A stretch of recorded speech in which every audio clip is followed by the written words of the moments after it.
When lights dim as a dryer starts, it often points to an electrical issue, but not necessarily a dangerous one. It's important to understand the causes and know when to call a qualified electrician. The most common reason for lights dimming is voltage drop. Voltage drop happens when the electrical current encounters resistance as it flows through the wiring. When the dryer, which is a high-demand appliance, turns on, it draws a significant amount of current.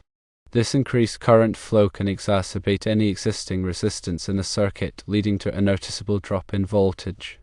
This voltage drop is what causes the lights to dim. Several factors can contribute to voltage drop. Firstly, undersized wiring is a prime suspect. If the wires supplying the dryer or the lighting circuit are not thick enough to handle the current demand, they will offer more resistance, leading to a greater voltage drop. The National Electrical Code, (NEC), specifies the minimum wire gauge required for various circuits based on their amperage rating. Secondly, loose or corroded connections are another common cause.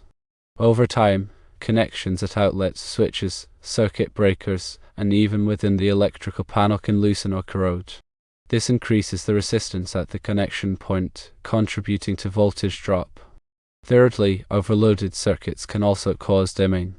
If too many appliances or lights are on the same circuit, the circuit can become overloaded, leading to excessive current draw and voltage drop. This is especially common in older homes with fewer circuits. Fourthly, a shared neutral wire can also be a factor. In some older wiring configurations, multiple circuits may share a single neutral wire.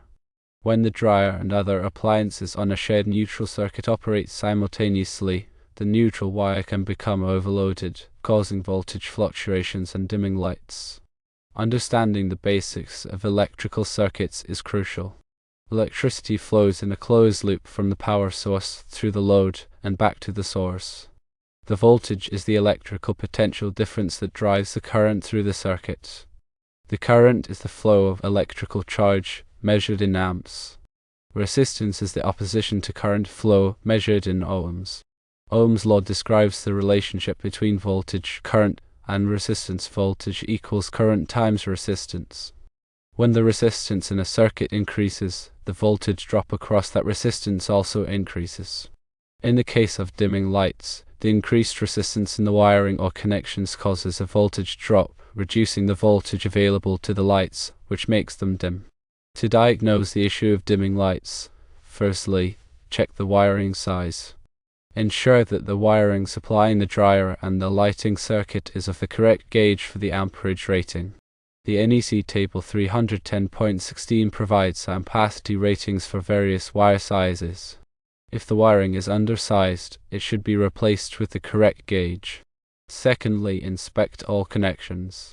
Carefully inspect all electrical connections in the circuit, including those at outlets, switches, circuit breakers, and the electrical panel. Look for any signs of looseness, corrosion, or damage. Tighten any loose connections and clean any corroded connections.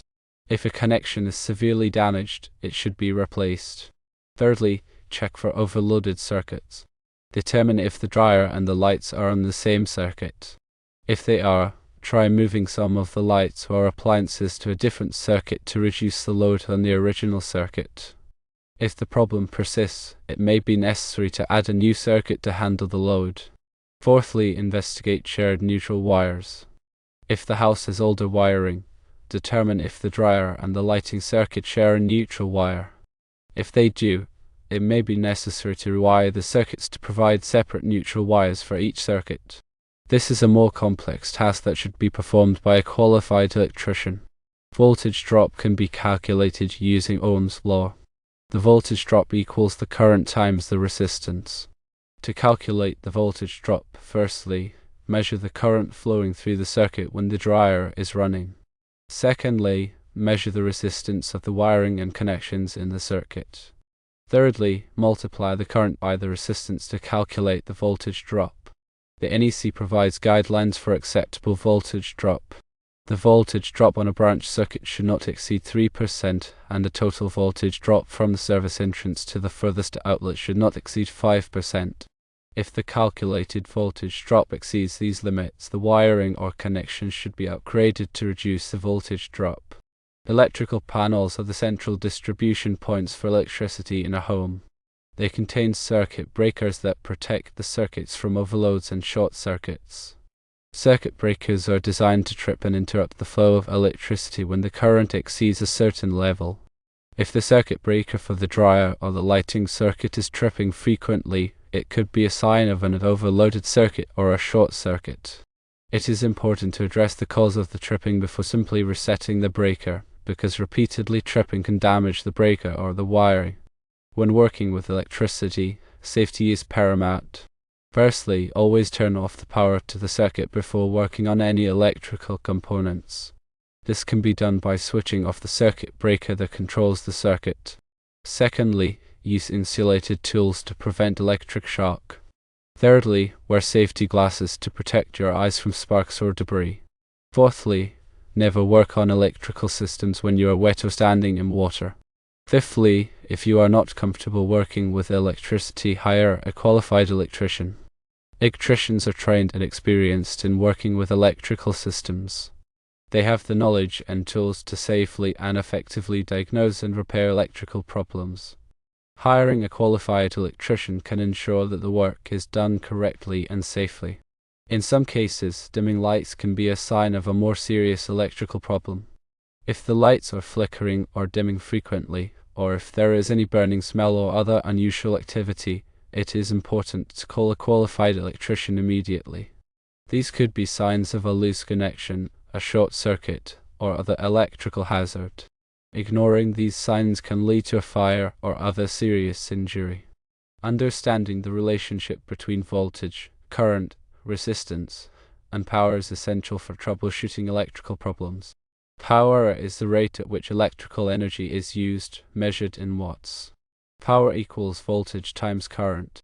The amount of power that an appliance or device consumes depends on its voltage and current requirements. Higher power appliances, such as dryers, require more current than lower power appliances, such as lights. When a high power appliance turns on, it draws a significant amount of current, which can cause a voltage drop if the wiring or connections are not adequate. The NEC provides guidelines for the size and type of wiring required for various applications. The NEC also specifies the requirements for grounding and bonding electrical systems. Grounding is the connection of electrical equipment to the earth, which provides a path for fault current to flow back to the source. Bonding is the connection of metal parts of electrical equipment to each other, which creates a low impedance path for fault current. Grounding and bonding are essential for electrical safety, as they help to prevent electric shock and reduce the risk of fire. When troubleshooting dimming lights, it is important to consider all of the potential causes and to follow a systematic approach to diagnosis. Firstly, gather information about the problem. When do the lights dim? Which lights are affected? Are there any other symptoms, such as flickering or tripping circuit breakers? Secondly, inspect the wiring and connections. Look for any signs of looseness, corrosion, or damage. Thirdly, measure the voltage and current in the circuit. This can help to identify any voltage drops or overloads. Fourthly, test the appliances and devices that are connected to the circuit. This can help to determine if any of the appliances are drawing excessive current. Fifthly, consult with a qualified electrician if you are not able to diagnose or repair the problem yourself. Electrical problems can be complex and dangerous, so it is important to seek professional help when needed.